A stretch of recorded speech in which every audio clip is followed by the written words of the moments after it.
Are you looking for how to fix message app not working or not opening problem? In this video, I show you how to fix message app not opening or not working problem. For solving this problem, go to Play Store, search for messages app,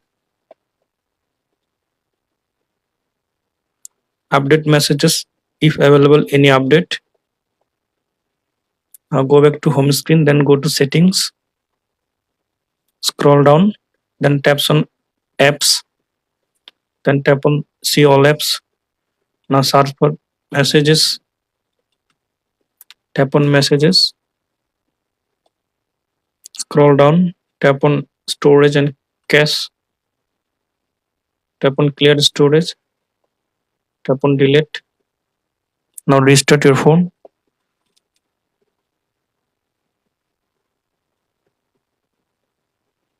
After restart your phone, open messages app. Now I hope that this method fix message app not working or message app not opening problem. Thanks for watching. Don't forget to subscribe. Tomal's Guide.